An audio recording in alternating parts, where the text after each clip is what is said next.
Tá bom.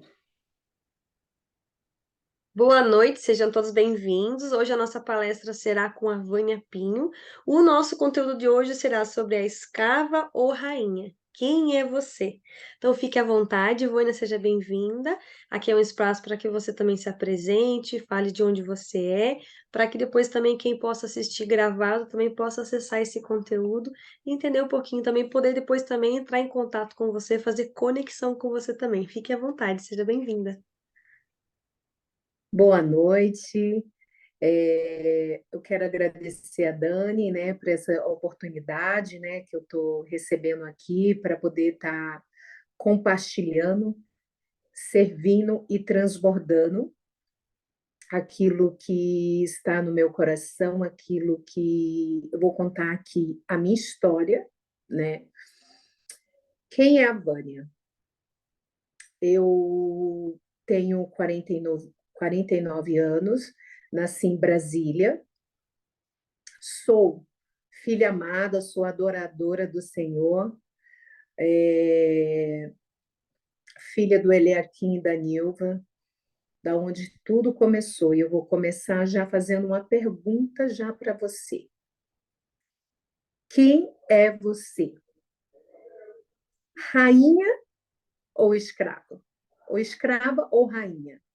Pense aí que você vai ter agora várias conexões agora que eu vou estar explicando um pouco do que aconteceu comigo, a minha história. Porque cada pessoa tem uma história. E uma história que começa ali desde o nascimento. O meu pai e a minha mãe, eles se conheceram através da minha tia, Marilda. A minha mãe passava lá na casa da minha tia, da minha tia Marilda para as duas estar indo para a escola. E acabou os olhares tanto do meu pai como para minha mãe, e com o tempo eles começaram a namorar, e com os meses eles casaram. Casaram e foram morar na casa da minha avó paterna, e ali muito pequeno e tudo, e logo minha mãe se engravidou, e a minha avó materna chamou a minha mãe para poder estar morando lá com ela. E nesse período todo, né, meu pai logo querendo que, sempre, né, querendo que nascesse um menino, né, e nesse tudo não nasceu um menino, nasceu uma menina. E a minha mãe conta que ela teve muitas dores, dor de dente que não passava, ela teve que tomar, ela teve nos 3 meses uma gravidez bem conturbada de dores, né, e tudo. E aí nasce a Vânia. A Vânia nasce e a minha mãe não tem leite. Ela teve que passar para a vizinha dela que estava, né? E acabou ela não, nesse período não me amamentando porque ela não tinha, né? Ela estava ali com o peito dela seco e acabou passando para uma vizinha dela. Então eu ali acabei sendo alimentada por ela. E depois minha mãe com eu com 1 ano e 5, aí minha mãe engravida da minha irmã.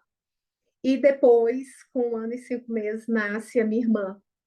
E nesse período todo, a minha mãe diz que ela chegou do hospital, eu olhava, chorava, e ela me chamava para poder ver minha irmã, e eu saía gritando e ia para o colo do meu pai. Não queria saber dela de jeito nenhum.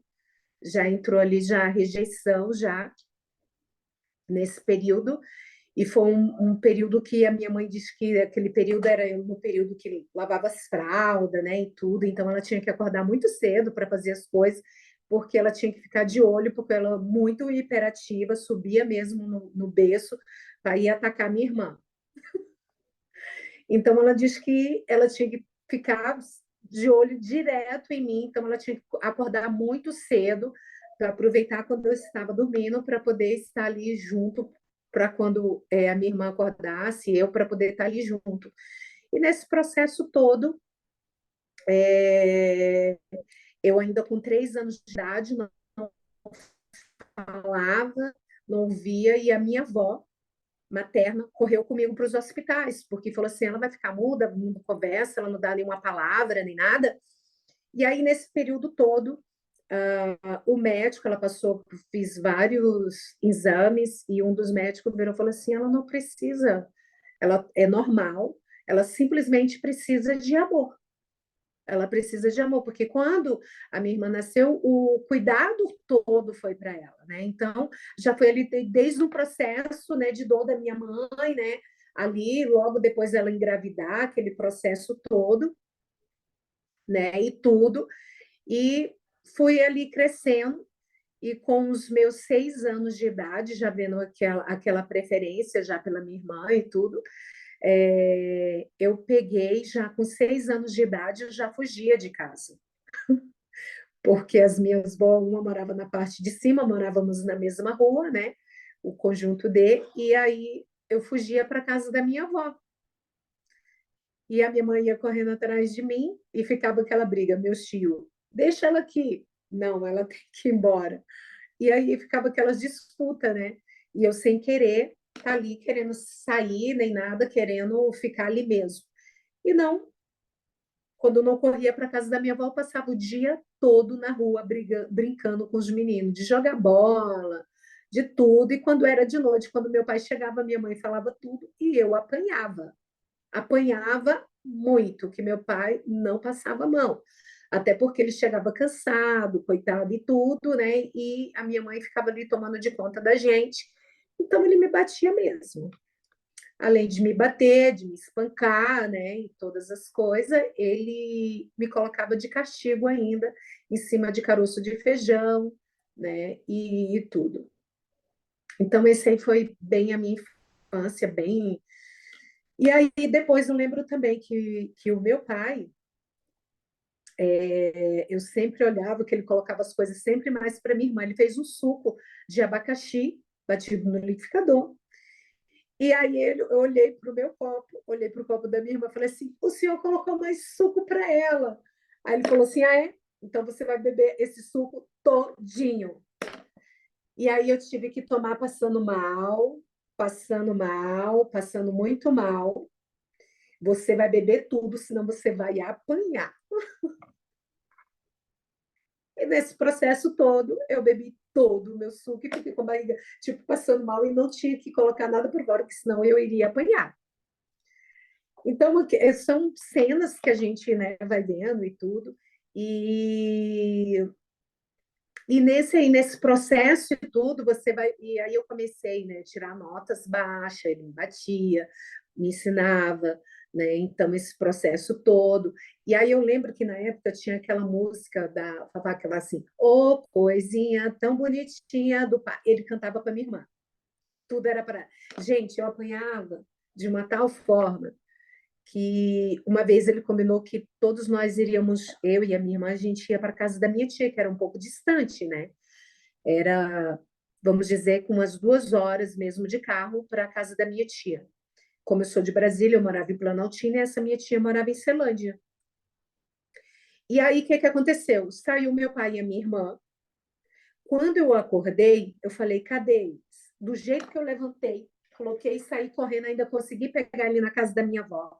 E acabei indo junto. Né? Fiquei para trás, como sempre, fiquei para trás, mas acabei dando tempo de eu ir junto, porque tinha que passar para pegar minha avó paterna. Aí, quando chegou lá, muitas crianças, né, brincando, aí esse meu primo ficou com a mãozinha na porta, e aí muitas crianças, ele bateu, começou a chorar. Quem apanhou? A Vânia. A culpada foi quem? A Vânia. Então, a culpa era da Vânia. Então, a Vânia apanhava direto. E nesse processo todo, meu pai foi transferido para Goiânia, né? Como vendedor, ele passou a ser gerente, teve uma promoção e fomos para Goiânia. Aí lá entramos numa escola particular, nós já estávamos, eu estava com 10 anos, minha irmã com 9 anos, e nesse processo todo, o meu pai, a minha mãe fez uma amizade, né, da vizinha, que a gente morava num prédio, e ela acabou fazendo amizade com a minha madrasta. E nesse processo todo, né, eu também brincava com ela e tudo, ela bem mais nova, né, tipo, uma faixa etária de uns 19 anos por aí, e eu já estava prestes para poder fazer 10 anos. E o que aconteceu? O meu pai se envolveu com ela. E aí, no dia do meu aniversário, quando eu fiz 10 anos, que eu desci no prédio, eu vi o meu pai com ela. Eu fui a primeira a ver o meu pai com ela. E aí eu não cheguei em casa, não falei nada para minha mãe. E nós fomos para a Feira Hippie, em Goiânia, né? Que é uma feira bem conhecida. Aí ele comprou uns bonequinhos para mim, um conjuntinho, né? De um casal, e um outro para minha irmã. E nesse processo, a gente passamos necessidade, que aí ele passou no danado, a gente tivemos que sair da escola, e a minha tia teve que vir para buscar eu e a minha irmã fazer mudança e tudo, porque literalmente meu pai já não estava mais dando nada, né, em casa e tudo, e fomos para Brasília e ficamos com a minha avó.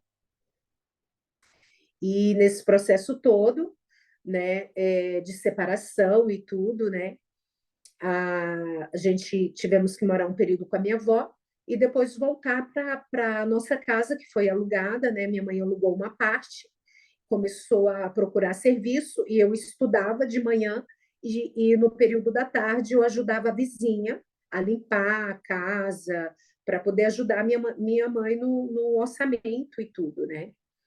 E nesse período eu comecei a sair com as minhas amigas, né? Passar um processo de estar saindo com uma prima. Aí foi quando eu entrei no processo de drogas, né? No processo de lança-perfume, que no período era lança-perfume na época, né? E aí eu saía com essa minha prima, meu pai proibiu, ligou para ela e falou assim: olha, eu não quero que você saia mais. Ele começava a proibir tudo.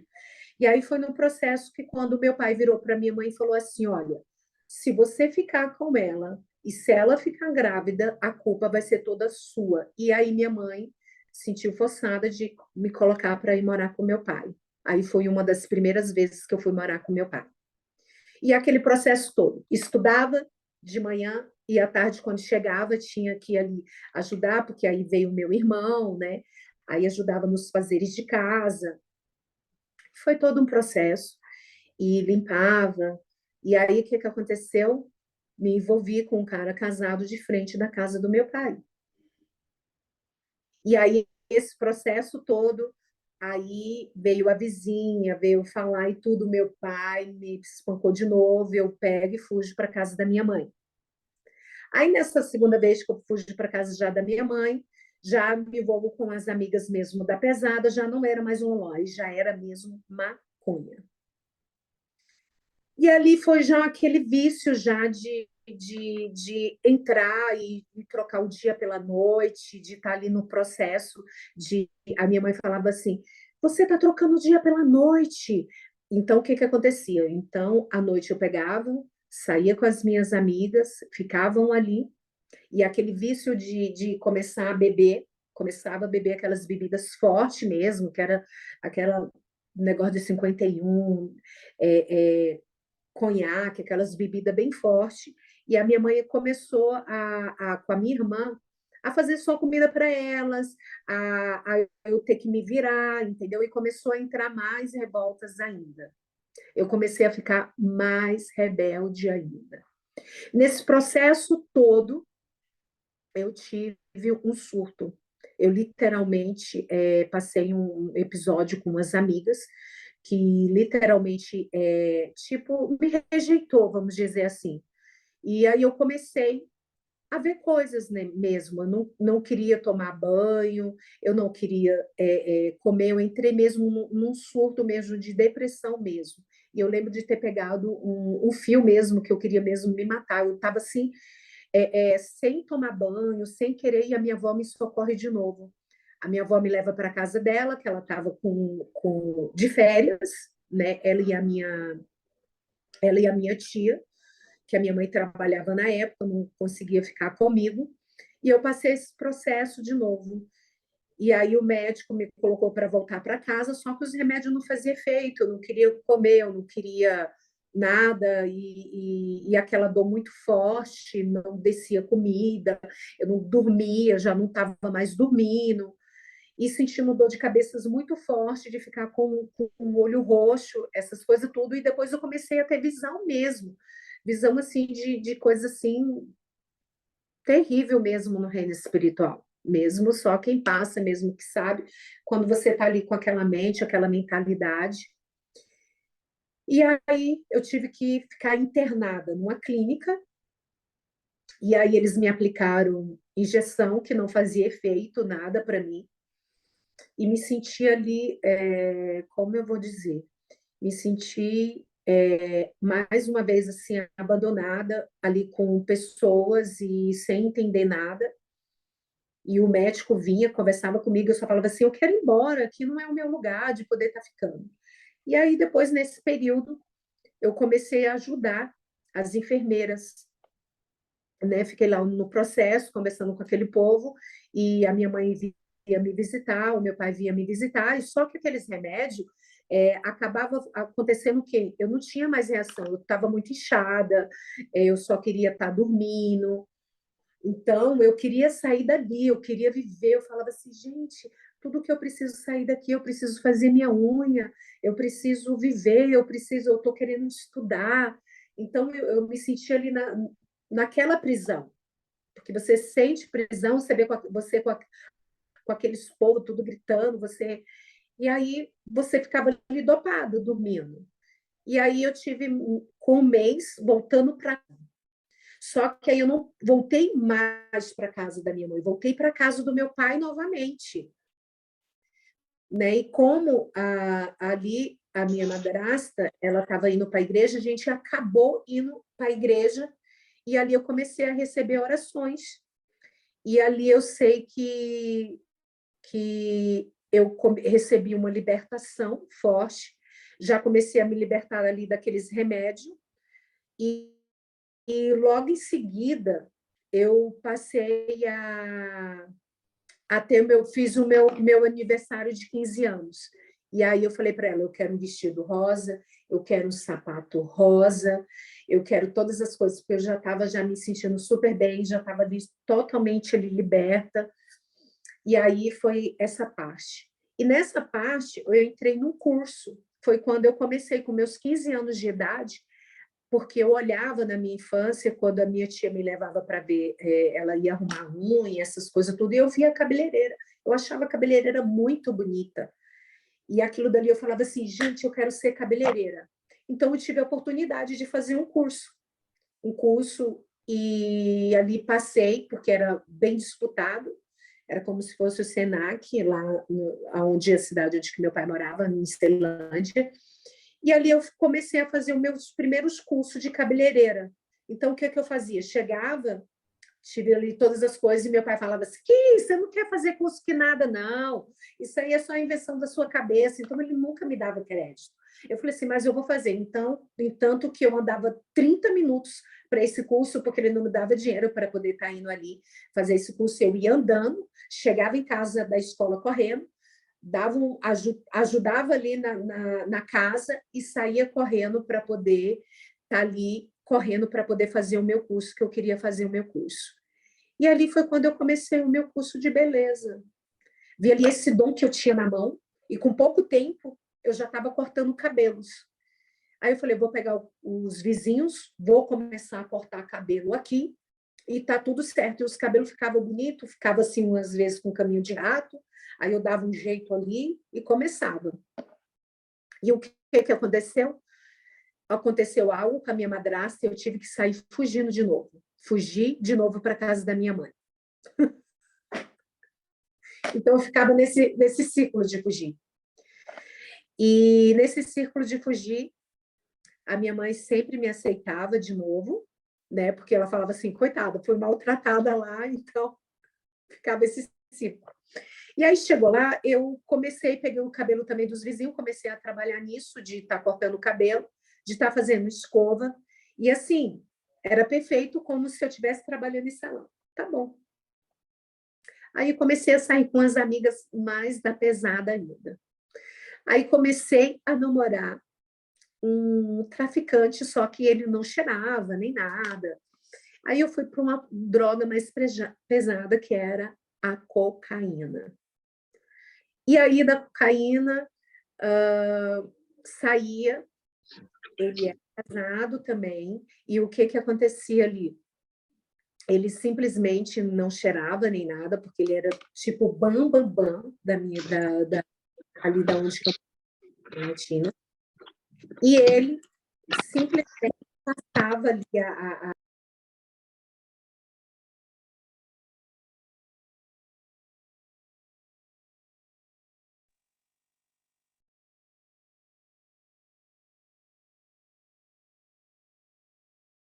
e esse período eu começava a olhar os meninos que as meninas gostavam, aqueles meninos que era mais bonito, ficava com esses meninos mais bonito, mais disputado, mas não ficava assim com eles, era só para disputar com elas.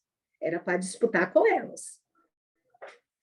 E nesse período todo de estar saindo, era só eu ter o prazer de estar ali saindo, até porque eu tinha sido rejeitada com a pessoa que eu gostava e tudo, no período que eu me perdi e tudo.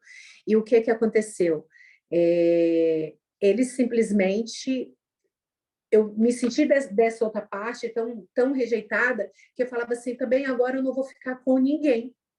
Agora eu só vou só beijar, vou só sair, pronto e acabou. Então isso aí eu fui entrando num círculo, nesse círculo vicioso de estar ficando com um, de estar ali na droga, naquele vício, naquela prisão. E aí, já saindo já com gente já de classe AA, porque a Vânia era o quê? Muito divertida, sorria, mas ali escondendo o quê? Uma escravidão que estava dentro.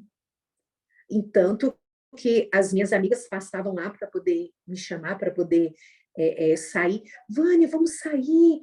E pá, chegava para minha mãe falava assim, aí elas falavam assim, deixa ela sair, sua velha, deixa ela sair. Então, assim, gente, foi assim muito desafiador esse período já entrando na minha adolescência. E aí acabei conhecendo uma pessoa que uma das minhas amigas que fazia o programa apresentou, uma pessoa que era economista, muito bem de vida e casado também, só que a família não morava, bem renomenado no plano piloto. E aí o que aconteceu? Ele falou bem assim, você vem morar comigo? Eu sim, com uma semana que tinha conhecido, já fui morar. E ele bem mais velho do que eu, 57 anos, e eu literalmente com 18 anos.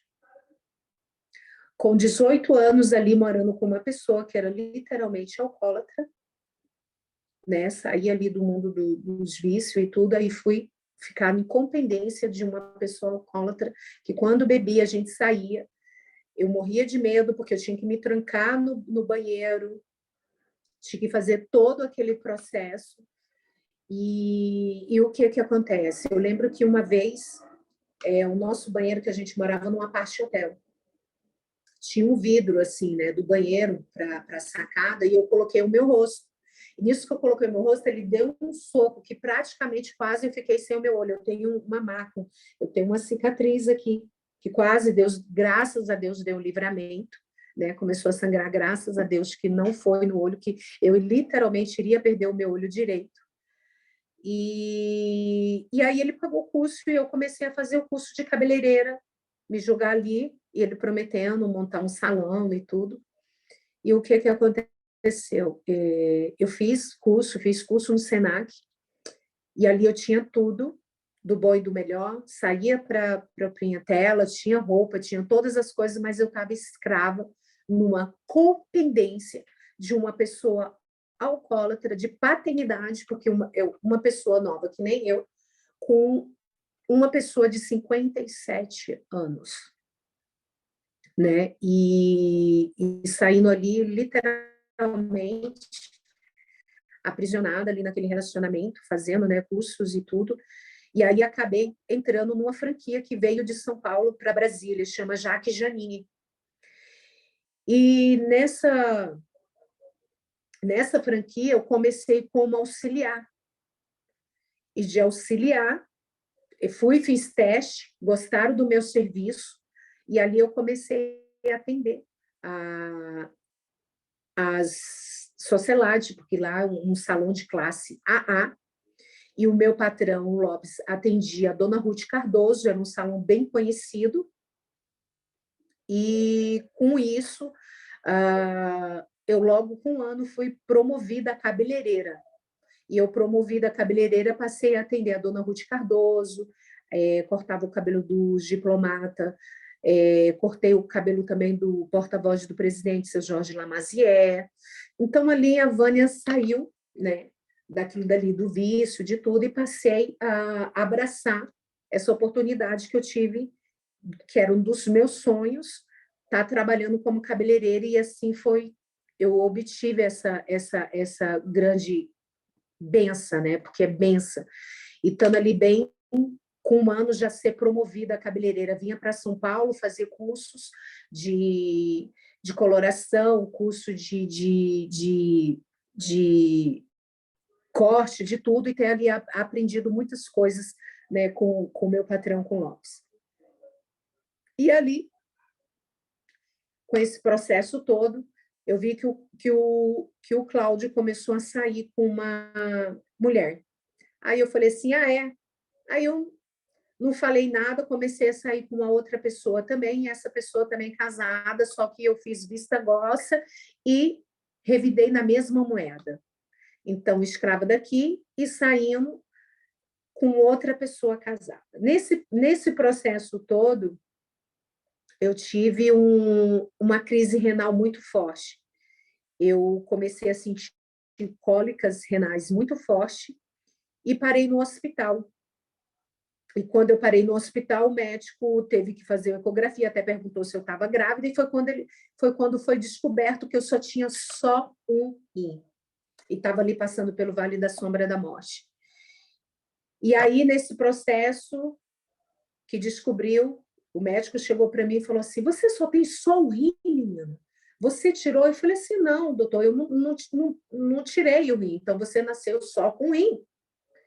E nesse processo só que eu nasci só com um rim, eu voltei de novo para casa, e quando eu chego em casa, tive alta, né? Fiquei 2 dias no hospital internada, né? Voltou tudo normal, a dor passou, e o médico virou, e aí quando eu chego em casa, do dia, fiquei 24 horas sem urinar, sentindo as dores novamente, os remédios não faziam efeito, volto de novo para o hospital. E o médico fala bem assim, olha, ela vai ter que ir para um especialista, infelizmente, o único rim que ela tem, provavelmente, se não tirar essa pedra que está no canal da urina, ela literalmente vai perder esse único rim e é perigoso ela já entrar em coma. E ali eu me senti, literalmente, eu falei assim, pronto, vou morrer. E aí eles me aplicaram, porque eu estava sentindo muitas dores, não tinha um médico para poder ajudar ele ali no processo, tinha que ter um outro médico, e ia ter que ir para o hospital de base, né? Saí do hospital particular, e ali as enfermeiras foram me preparar. E eu falei para elas, vem cá, como é que vai ser o rasgo? E elas falaram, né, de cima até embaixo, porque ainda não tinha ainda, né, o laser, não tinha nada. Ia ser um rasgo enorme. E eu falei, pronto, vou morrer, vou morrer. E aí eu falei assim, vou ligar para minha madrasta, vou pedir para ela fazer uma oração. E aí, quando fizemos uma oração, eu voltei para o médico e falei assim, fui diretamente para o quarto e falei, não, doutor Juan, não precisa mais, eu voltei a urinar. Ele falou, você vai passar por observação e vamos ver se no outro dia você não precisa mesmo operar. E aí, Deus fez um milagre muito grande. Eu